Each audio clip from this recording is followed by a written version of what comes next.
Welcome to the Casual Adventure Notes podcast, the CAN podcast. Lazy, easy listening about little life's adventures. And lessons. And lessons. I'm Daz. And I'm Debbie. Give me a second. All good, all good. We're back into our familiar set today, so hello guys, we're home. I know, back to reality, huh? I know. But let's kick off stuff with a nostalgic favorite with our palette cleanser. I think we'll go with our 101 things, our favorite version of it, which is the psychology one. You have the book today, don't you? Yeah. All right. Did you want to pick a number? And I'm actually, to be honest, it's been a hot minute probably because we post these regularly. But I don't really know what numbers we've covered. So if it rings a bell, we might have to choose the second one after reading it halfway. But anyway, take your pick. 93? 93.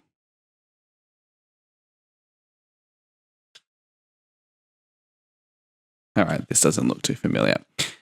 All right, so this one, the title is Mentally Ill, Mentally Diseased, or Mentally Injured. A stomach bug or winter cold is technically a disease, but ordinarily, I think we've done this one actually. Yeah. What do you mean? Keep skimming it. I don't remember it. It's this one where it sort of compares like a physical illness to a mental illness? Yes. Yeah. Okay. I think we've done that one, haven't we? It sounds familiar. Yeah. If we haven't done it, then I might have just talked to you about it. No, I remember talking about this one. Oh, okay. I don't know. Who knows? I think I have like a range of numbers in my head that I think I'd gravitate towards. Yeah. 23? That also rings a bell too. Let's have a look.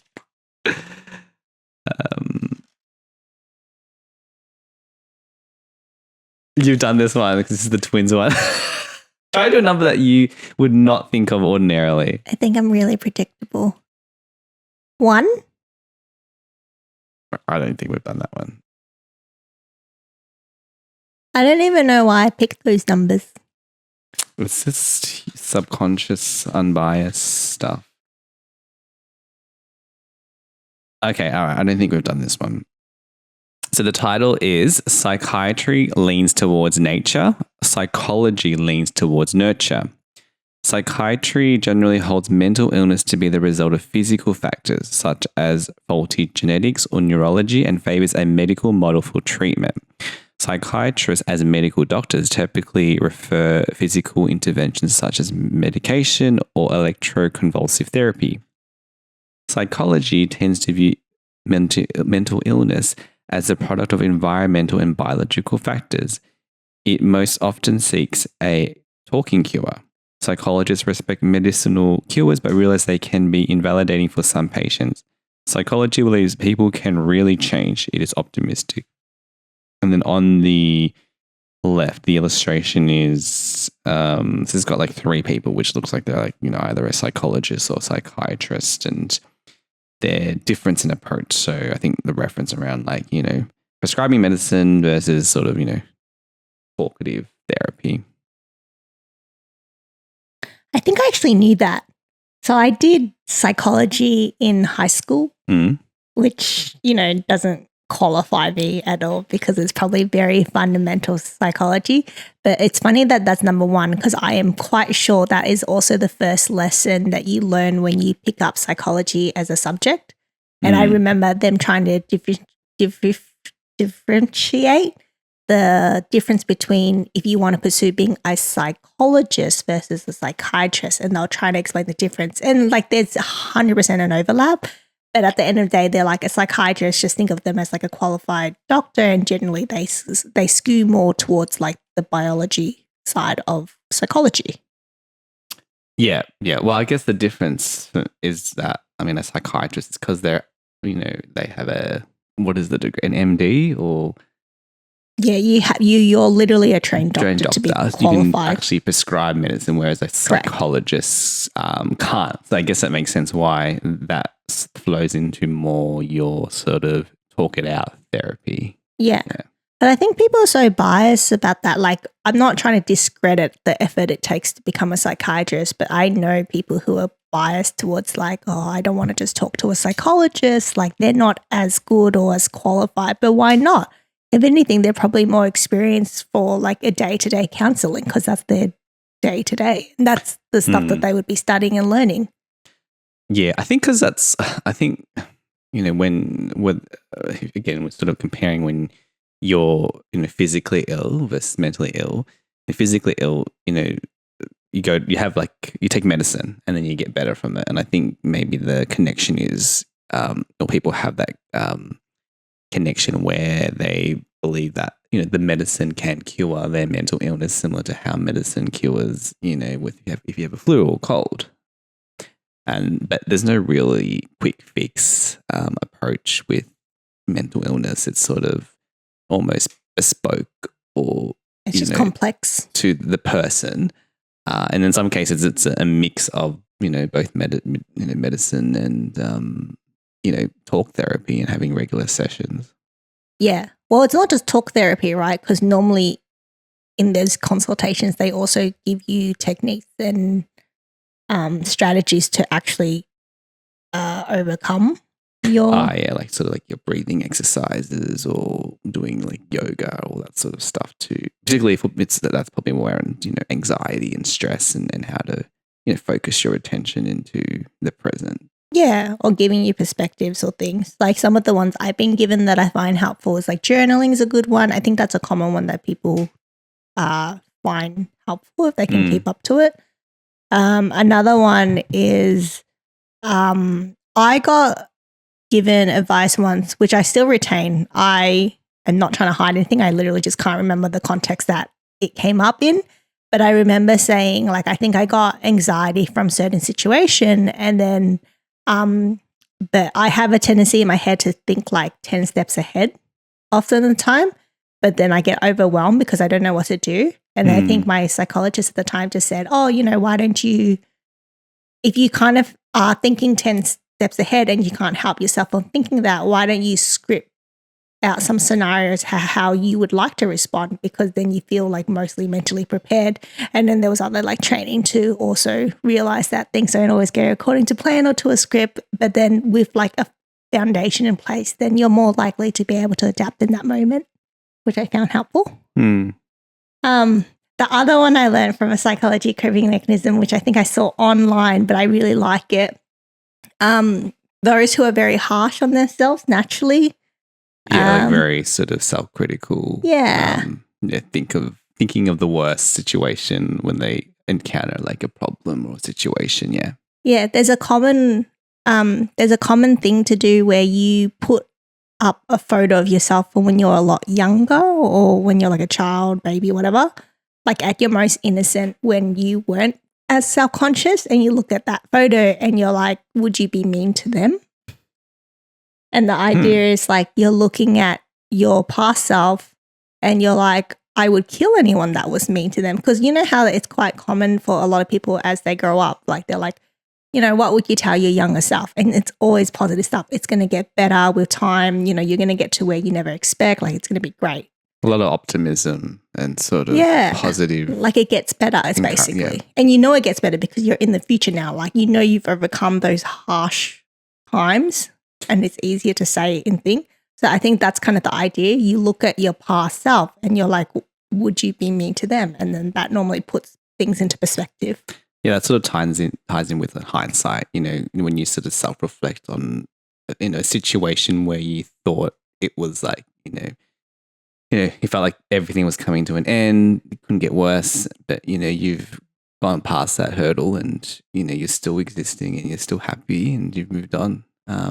That's always a good sort of reflection, is to look at all those situations that have happened in your past and how you've overcome them, and that any other obstacle you'll deal with in the same manner. Yeah, you are strong, because the fact that you're alive right now means you are strong. Which kind of leads into a really nice segue into our main courses today. So the main course is, it came up because, funnily enough, is kind of psychology related, I think. It's about self-help books. So I read some of them. I'm actually probably more of an avid reader for like fiction stories. I like stories, just like stories for the sake of stories, because they're fun and I like going to another world. But occasionally I like to pick up a good care book to kind of most of the time it's career related. So I just want to like get advice or hear stories about success in the past to kind of help inspire what I can do or apply certain strategy that has worked for other people or adapted in a certain way. Okay, so that's like the gist of it. I think it's the same reason why anyone will pick up a self-help book. I haven't finished reading it, but I've skimmed it enough to kind of get the fundamentals of it, and I will eventually finish it. I promise. I'm very bad at finishing self-help books. I tend to just scan them really fast. But it's a very popular one called The 7 Habits of Highly Effective People. Yeah, was that made into a movie or something? Or? I don't know. Was it? A lot of these self-help books tend to be made into movies at some point. But anyway, yeah. I think I've heard of it, but maybe anyway, yeah. I don't know. Go on. Yeah. But the one advice that I retain from it that I tend to kind of like try to consciously do is one of the habits that they say effective or successful or efficient people is they plan bigger or broader pictures. So bigger, broader pictures. So the best example I normally apply to is think about your to-do list. Everyone has a to-do list in a form, right? Mm. And it's very easy and common for everyone to have a daily to-do list. So you wake up and then you write everything you want to get done that day and then you try your best to get to it, right? Yep. So you're only looking forward a day then. So it's not saying that you're not effective and you're not productive, but they're saying people who are highly effective and successful, they might actually take it a step further and they actually have weekly goals. So it's not a list of things to do for the week, but it's a list of things that you want to achieve for the week. Yeah. So it's like it's a bigger vision. More forward planning. A little bit. So it's like, what do you want to achieve by the end of this week? And then that means that you end up naturally picking up tasks that prioritizes achieving that outcome or that goal for the week rather than finishing like 2 tasks that might not actually move the needle in something that you actually want to achieve in the bigger picture. Yeah. And sometimes that's a little bit counterintuitive to, when you have like so much of stuff to do where you find that you need to like do those things that can be done in the day to get the ball rolling. Otherwise, you find that when you have too much to do, you're a bit overwhelmed and then you end up procrastinating and not doing anything at all. So I guess it's a bit of a balance between the two, really, yeah? Everything's a balance. Yeah. But the way I interpreted it, it wasn't like planning out your week and then having a to-do list for 5 days in advance and then getting through it. I interpret it as instead of having a to-do list every day. So if I wake up tomorrow and I go, okay, I got to clean the bathroom and I need to go take the dogs to the groomers and I need to go visit my mom because I haven't visited her for a while, whatever, right? Like they're all productive things. And if I can get through it, great. And I think this actually, it's bad examples because I'm applying it to personal life, which you definitely can, but I always apply it to career-wise. But during the week, I think my interpretation is like, but instead, why don't you have a goal for the week or the month? So maybe at the end of the week, instead, my bigger objective, if I'm using the house example, is I want to actually, by the end of the week, I want to make sure the house is clean. And that's actually my goal. My goal, because what's the point of cleaning the bathroom? It's because I actually just want to live in a clean space or something like that, right? Or avoid mold or I don't know, like whatever reason. Which means naturally, if I'm saying by the end of the week, I want to live in a clean house, it means progressively during the week, I will naturally do things to work towards that. And if it hits Wednesday, Thursday, I realize I'm not hitting that goal. So I'll probably like prioritize whatever I'm doing that day in order to do that. Yeah. So it's kind of so I get the reference to the bigger picture. So it's like understanding what those smaller efforts and how they fit into, the bigger goal. I guess it's almost like, when you're writing a book, and writing each chapter, it's like each chapter on its sort of siloed, segregated is probably, you're like, okay, yeah, it feeds into the story. But then, you realize, okay, it's to help complete this, product or book at the end. And that's sort of what motivates you to do those sort of, tasks that all, I guess, have a place or a piece in the broader puzzle to complete the picture. Exactly. But I gave that example because I think that's a very good example of how I've gotten something out of a self-help book and I actively tried to apply it to everyday life. And I do, because now I'm so conscious of when I procrastinate. Because I think that's all it is. I don't think it's ever anyone not trying to be ambitious or effective. I think it's like a natural human habit to kind of like take the easy route and things, right? And I was like a person that if I felt overwhelmed or my vision felt unattainable, I think I subconsciously would try to make myself feel productive by doing just like immediate gratification things. Yeah. And you do. I mean, you're still getting things done, so I don't think it should be discouraged necessarily. But like this book is about like, it's kind of like implied that, oh, you want to be like a big leader kind of person. So that's like the idea is like that you have to think bigger if you want to be that type of person. I guess that sort of makes sense in a lot of workplaces when, you have processes or work products in place. And sometimes you need to like question like why we're doing this, because yes, it's been in place for, the last decades, but if it's not feeding into anything that is driving efficiency or innovation, then what's the point of doing it? Yeah. Well, yeah, like exactly that. Like what's a really good example of that? It's like newspapers used to be a thing and everyone's like, it works, you read it, you have something physical to read, why would you ever change it, right? But it wasn't until everyone's like, but what if it's online? Why do you have to print it? Why do you have to go out of your way to like? And now we have what we call instant news, so you don't have to wait the next day for the exactly news. Which also has its cons, by the way, but that's a completely different topic. But I brought this up because I was thinking about this particular takeaway that I got from this self-help book, and I was like, this is great. And then I thought about, like, I thought deeply about it, and I was like, oh, why is it meaningful to me? Oh, because I'm a natural procrastinator. And then I like hyperfixate on the fact that I don't finish our self-help books, and I was wondering why. And I thought about it, and I'm like, because I kind of realized that when I actually gravitate towards self-help books, I'm actually procrastinating. Instead of working towards like whatever my goals and objectives are, I'm actually just trying to like feel good about myself by reading a self-help book and not necessarily applying for it. And then I heard something recently, which I think is true, which is self-help book, why majority of the time it's perceived as a positive thing and it has proven to be useful for a lot of people. Is also the dark side of it, which is the fact that it's actually like optimistic biases, and it's people using as an excuse to like not better themselves despite the purpose of the self-help book. That doesn't make sense then. That's kind of contradictory to what a self-help book's intention or purpose is. I find like, I guess maybe it's because of my particular nature and approach to learning things, but I don't really sort of gravitate or find self-help books really, maybe it's more than like not entertaining, but useful, because I find like I learn more from practical experience. So like, for example, rather than, and this is sort of like why I actually really like those IKEA guides to like building furniture, is because it's all illustrative like base versus like, worded stuff.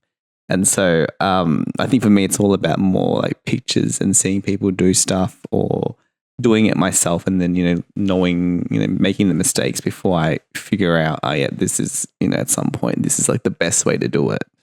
Yeah, I think you like to learn, so I think you I like to learn by doing, not well, I think reading. You have a desire to learn and like be better. I don't know the best way to articulate it, but that's why you actually apply things that you see and hear and listen to, which is the point.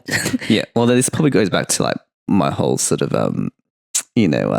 not issue, but like my whole dislike for school, because school is really about sitting down and reading a lot of books and theory and trying to learn from that format versus going out in the real world or physically doing stuff more or less. Yeah.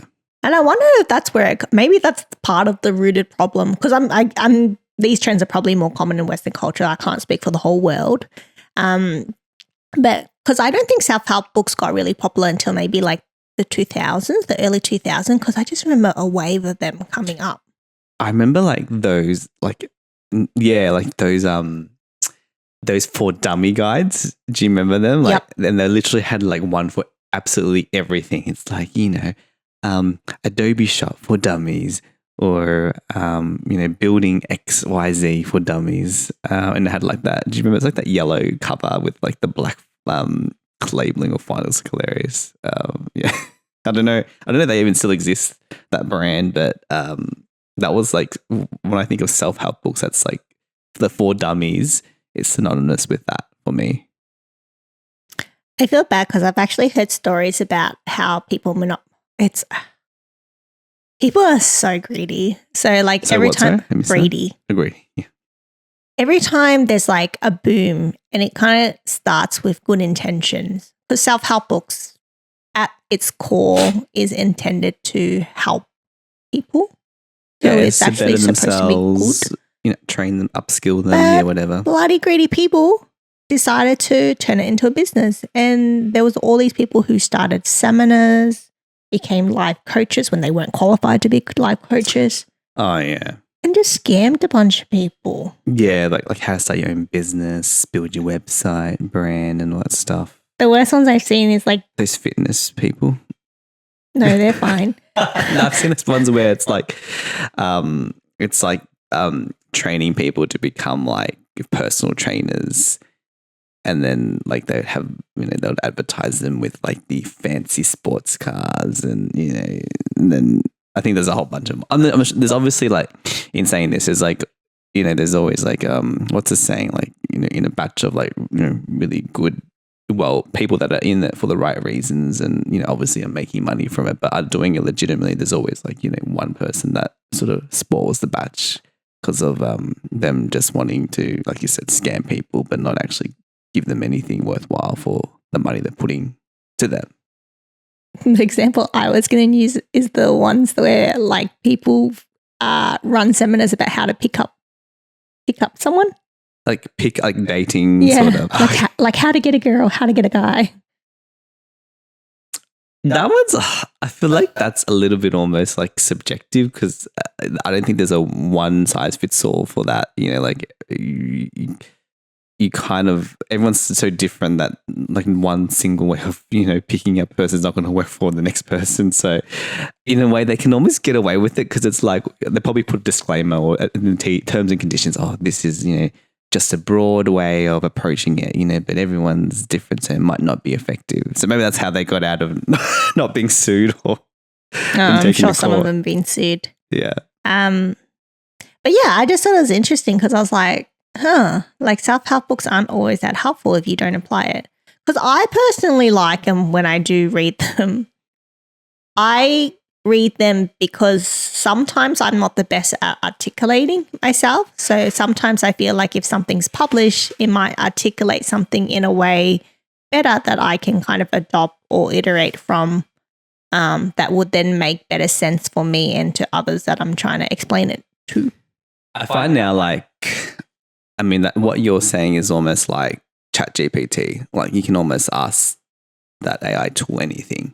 And whether it's like you said, articulating it in a better way, or finding synonyms for certain words, like that's, AI is pretty much like the new self-help tool. Well, ChatGPT is basically everyone's like best friend at the moment. I think those who are active users tend to talk to it like that as well. Like literally asking, like you prompt it, blah blah blah blah, and then you go, "Was that good? Did I do okay? Please validate me." It's actually ChatGPT is probably like the the positive, parental or guidance or mentor, and they've built it in a way where it removes all those toxic traits that you might see in certain leaders and mentors and parents. Yeah, maybe. I also like these kind of books though when it's like recounting from personal experiences. So if I can identify with that author in one way or another, and then they're basically just sharing their experience and then articulating like how they got there or what they did in those situations. So those like real life stories, I tend to read because they're quite inspiring, and I guess it's like really a dopamine hit more than anything else. That makes it just more believable because I think, again, like if someone is trying to explain or teach you something, they have more credibility if they've done it themselves successfully, or if they've done the whatever thing that you're looking to do and they've made the mistakes and they've now reached a point where they are considered successful. It just probably makes it more engaging, versus someone that hasn't done it but is telling you, oh yeah, this is how you do it, but I've never done it before. I wouldn't really find that all believable. Yeah. Yeah, I think that's why people have to be careful when they consume this type of content, because I think there's a risk that it's oversimplifying something that is complex, which means that sometimes it's not reliable, there's not enough context, because there's no way you can squeeze in everything in like a novel. Yeah, but that's such at the moment it's such an oversaturation of influencers, and they're all sort of hawking different, whether it's products or things, but are they necessarily the subject matter experts? I don't know. I probably wouldn't assume so. Isn't that crazy? With social media, also another forum that when it originated, it started with good intention because it was curating connections. Like it's easier to connect with others. And then it's turned into like this pretty toxic tool that people are struggling to regulate. And one of the things is the fact that it's great that it's so accessible and then people get to share their stories and their content, but at the same time, it makes it so much easier to spread false information. Yeah, I mean, like even like editing videos, photos and stuff, like I've 100% like been like, oh my God, like is this like I would assume it's real, but now it's almost viewing everything and reading everything with a grain of salt. And I would like normally Google some of the stuff afterwards, like if I've seen something on TikTok or Instagram, just to check it, But now like sometimes a lot of news breaks out first on like social media, whether it's particularly Twitter, but people explaining a certain thing, as a TikTok video or something like that. Yeah. My favorite one, not my favorite, but one of the bookmark Reddit communities that I follow is I forgot what it's called. I think it's called Instagram Reality or something like that. But it's basically the internet like pulling photos and videos and finding like other similar photos or videos in that context to compare, to show people like how much it was edited and stuff like that. Yeah. It's now extended. Like I think it was more prevalent, particularly with that editing, was more around like appearances, like people wanting just to look better in photos, Photoshop. But now it's become a point where they're editing pictures to make up a story and give it sort of credibility from something that's completely photoshopped and not factually accurate or did happen in reality. You seen those models that are completely AI? Yeah, exactly. And they look very realistic. It's an AI influencer. And they video talk and everything. Yeah. Let me find out her name. I started following her because I find it so fascinating. And then I find it so interesting that she's an influencer and people are literally paying the agency that made her to do ads. But then at the same time, on the other side of the coin is because AI is accessible now in a lot of social media content, when you use AI, like it has tags now that goes like, this has been produced by AI. Yeah, I've seen that now. And stuff like that. Oh, what's that girl's name? I don't know what her name is. She has pink hair. She's very pretty though, yeah? Yeah, she has pink hair. The AI generated influencer. She looks unreal. I'll put a photo of her on screen so everyone can see. That's crazy that she's getting like essentially sponsorships, endorsements. But who is behind the AI? Is that been... It's like an agency. Okay, so it's not... Okay, all right. Spanish model Artana Lopez. Let's see how many Instagram followers she has today. She's completely AI generated, and this article is from at the end of 2023. She was making like approximately $11,000 a month. That's crazy. So because the agencies, like model agencies, they'll typically have like, real life people, and then they'll, get them endorsements and brands and take a cut of that. So the fact that they've now created like essentially a person, 100% of the money pretty much goes to the agency because it's not a really real person they have to pay. That's crazy. So many movies about this. 322,000 followers.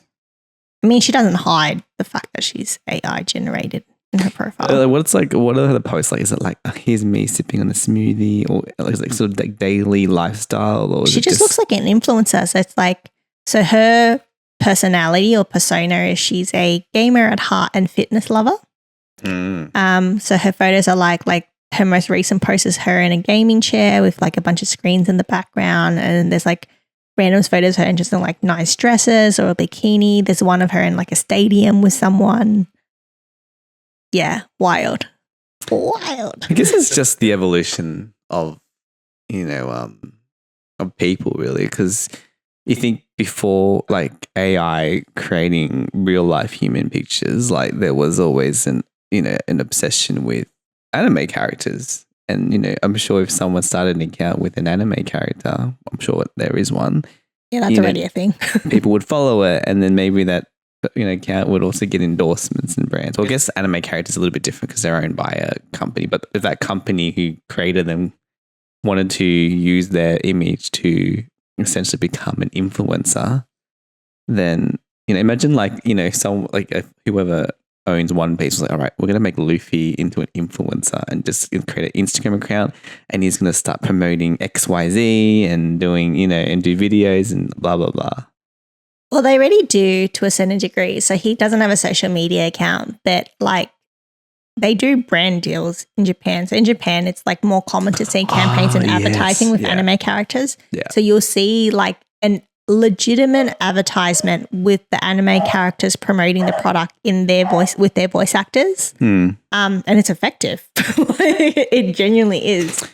Yeah, you're right. Yes, yeah, that's already a thing. I remember seeing them in Japan. So Japan, always ahead of their time, aren't they?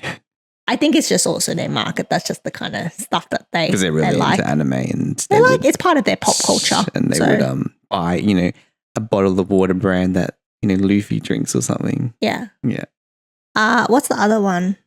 Oh no, I was going to say but the general idea of like anime-ish looking characters is a thing already. Like in the last few years, do you know what VTubers are?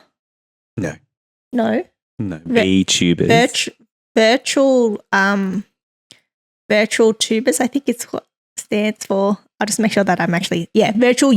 So YouTube was the most common platform to produce content and be an influencer on. Obviously nowadays there's like so much more, like people on Twitch and Instagram and Kick and stuff like that. But YouTube was like kind of like the big mass one in the day. So that's where YouTuber became a thing. So you're a YouTuber, and then VTuber is virtual YouTuber, VTuber.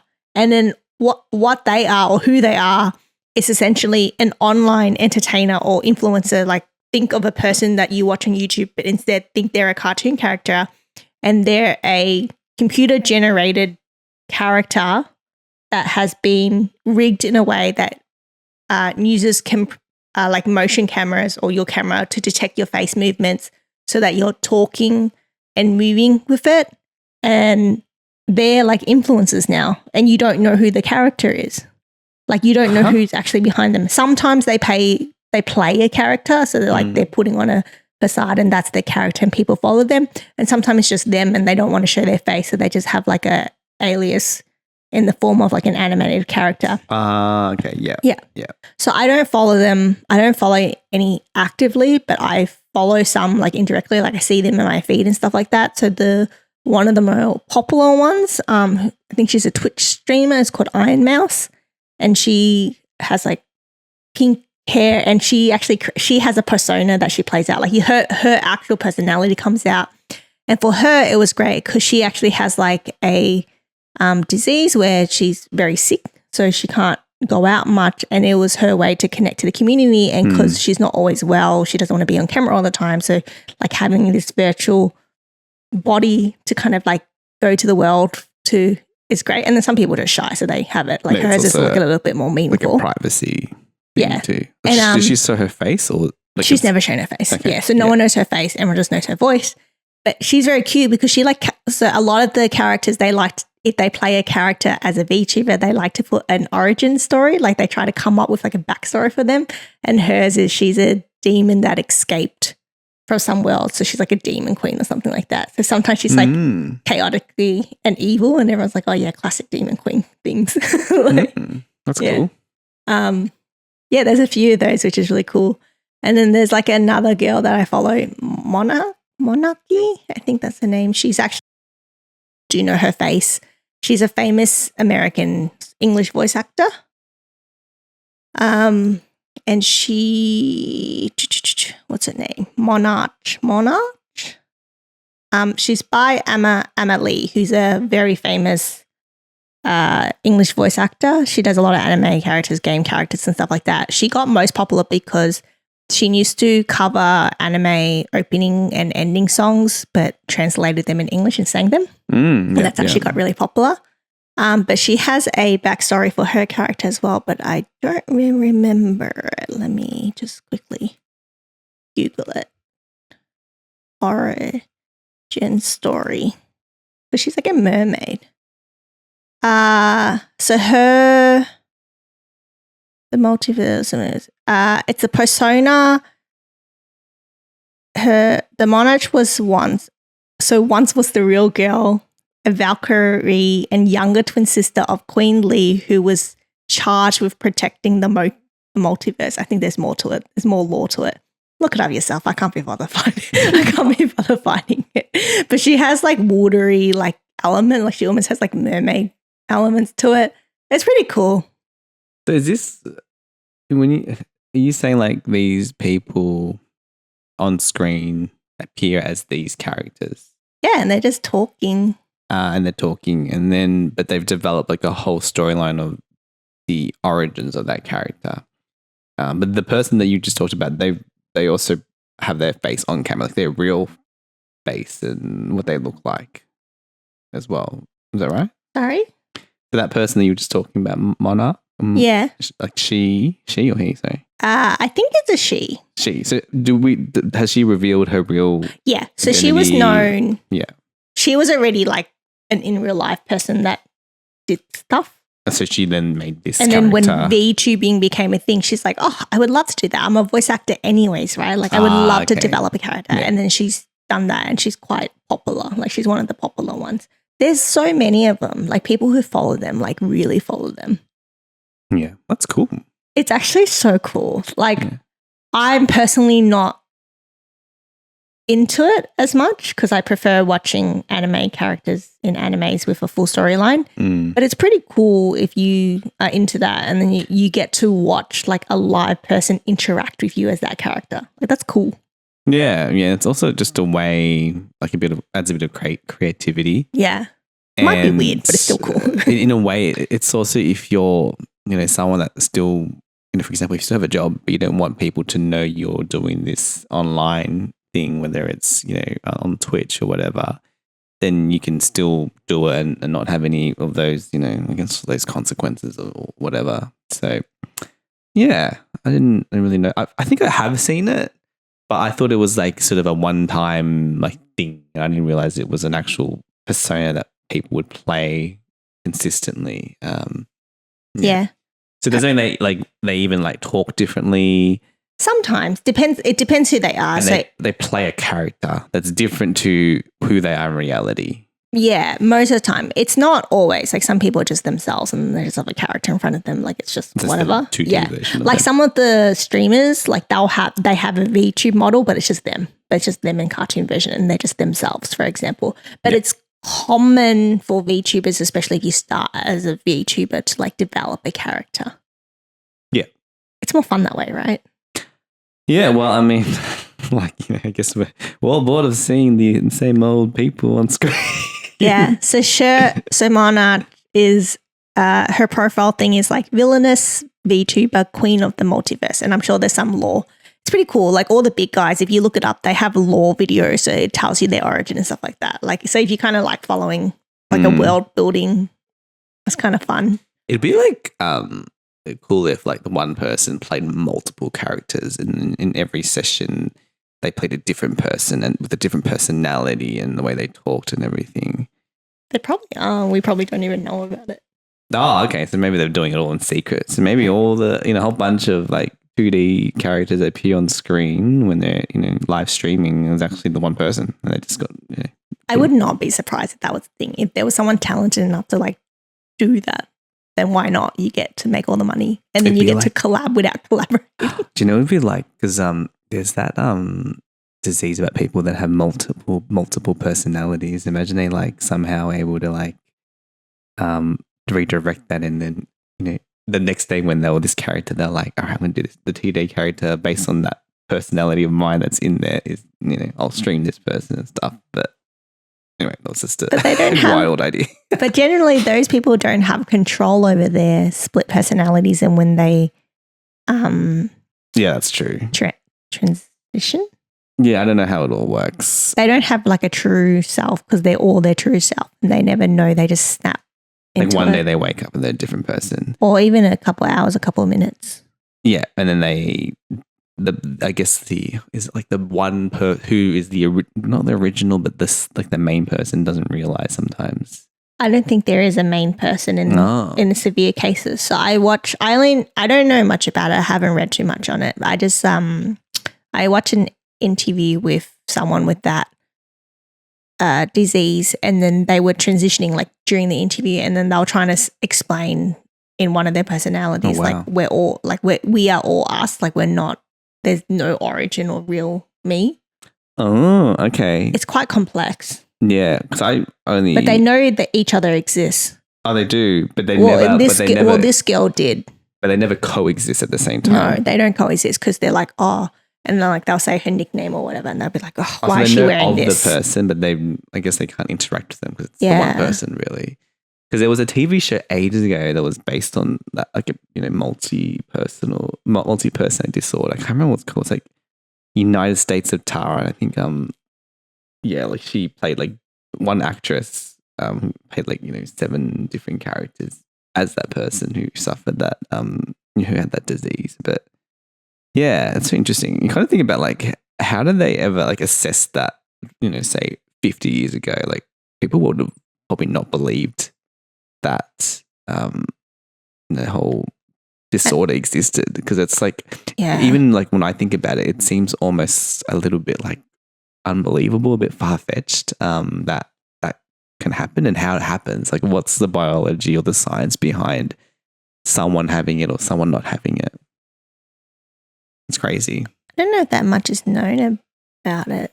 And the other thing is like, if someone's been diagnosed with, having multiple personalities, but one of their personalities commits a certain crime, but, the next day there's someone else, does it count? Or, like, how does that get even assessed in a court of law? I think sometimes, I think the reason some people think that there's an origin individual is because I'm going off like a 2-minute Google search, by the way. So it's not ChatGPT, you'll know. But I just search, what's like split personality reasons, like why? And it just says it's normally dissociative disorder. And it normally occurs if you've had long-term physical, sexual, or emotional abuse, normally during childhood. And so it's like a coping mechanism. It's a way to like escape having to think about that by being a different person, essentially. Oh, and there was that movie, Split. It's like actually, I haven't seen it. It's actually really good. It's like a guy who has multiple personalities, and then he commits a crime as one of his personalities. I can't remember how it ends. Actually, I might watch that later. It was a really good movie. I can recall. I'm trying to find the video I watched with that person that has it. Multi-personality dissociated identity. Okay, so they had it. I'm not going to play it. It's just God, it's, I guess it's such a, in a way, very fascinating, interesting disorder. Okay, this video, because I watched it like years ago. I think this girl did go through some abuse. I think it's kind of alluded that she went through abuse and then this happened. But yeah, when she's like interviewing, more than one of her personality basically says, no, we're all me. Like, we're all me. There's not just one me. Yeah. Yeah. Fascinating. Okay. What else do we do on the show? I can't remember. I got too fixated digging into that hole. Should we run into our dessert? Try to wrap things up? I think there's a bit of time. Yeah. So dessert. Gratitude of the week, things we're thankful for this week, today, the last hours, or whenever, just anything you can think of. Just appreciate the sweet moments in our lives. So I've actually been off from because we've obviously gone to Japan, and I've had a little bit of time off work, and I've actually really enjoyed having, I guess, detaching a little bit from reality. And, whether it's doing stuff around the house or doing things that you just never seem to get to. So one was, I think I might have said that was something I wanted to do in the last podcast, but getting a dental x-ray, I had that on the radar for the last 7 years. I haven't done it, but finally did it. So, yeah, kind of happy that I was able to finally invest a bit of time into me and, take care of myself. So good. I'm grateful for good sleep. So I kind of I do periods of this and I really need to fix it, but I don't have routine sleep. I think I've mentioned it before in a previous episode where my goal is to sleep better or whatever. I haven't, but I have recently, and I just find sleep debt really is really a thing. It catches up on you. So when you don't sleep for a long time, I feel it really impacts your health, how you are with others, how you are with yourself, your mood. And then when you have a good sleep, you just feel so much better and so much more refreshed. Yeah. You know what I really love is those random, sometimes afternoon naps that just happen because you're just lying in bed, you're chilling, and then the next minute you're asleep and you wake up 2 hours later and you're a little bit all over the place, but then you feel really refreshed after it. But then that also ruins your sleep pattern because you're oh, I just napped for 3 hours. But those, you just wake up and you just feel so nice and almost serene peace. Yeah. So yes, sleep is very important. How long does a nap have to be before it turns into sleep? Sometimes people will talk about, because when I nap, I can nap for 2-3 hours. And then when some people when I tell them, when I tell people I had a nap, and then I say oh yeah, for 2 hours, they're quite surprised and shocked about that. They're oh, that's not really a nap. It's a full a sleep.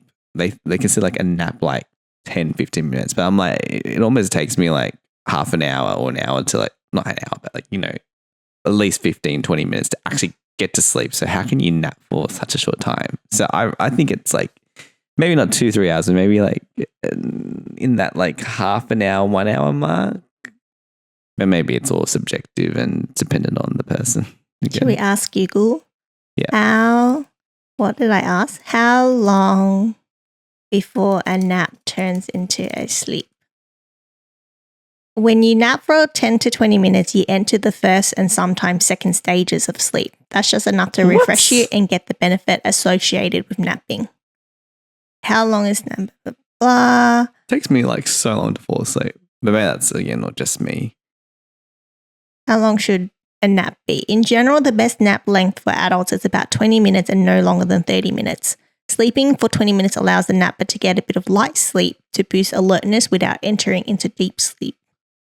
That's crazy. All right. So I'm going into all my naps are pretty much sleeps because I do not nap for nap for 30 minutes. It's always more than that.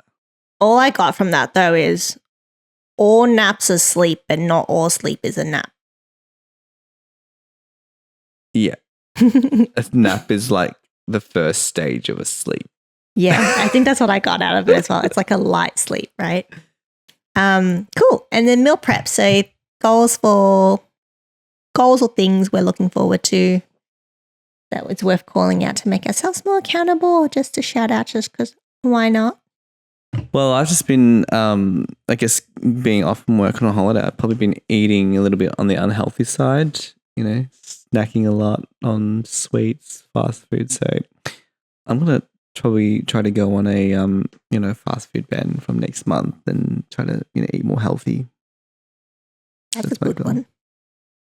What am I looking forward to, or what are my goals? I get really lazy when it gets really cold, and it's quite cold at the moment. I'm very deterred from going outside. So I think I want to go outside more because I can just put on a jacket, right? Yeah, but then when it rains, you're like, I don't want to get and wet. bring out an umbrella. Because I really do feel the difference if you've been outside versus being cooped up. It's just harder to also get out of bed when it's cold because you feel so nice and toasty when you're under your blanket, and then as soon as you put your first leg out, you're like, ugh, it's like not nice and pleasant out there. It's like, we all love a warm shower. Like no one really likes a cold shower. People do that for, health benefits, but, a cold shower is very unpleasant. Did you know that humans can't feel wetness because we don't have grills or fins or whatever fish have to feel wetness? We can't feel wetness. We perceive wetness by temperature. So when something's cold, we assume that's wet. Like a certain temperature window, we assume it's wet. Yes, I get this because I think this is when I sometimes think clothes are wet, but they're just actually cold. Yeah. No, it's sort of, And I will leave you on that note. Thank you so much for tuning in and watching and listening. We appreciate you, and we'll see you soon. See you later. Bye.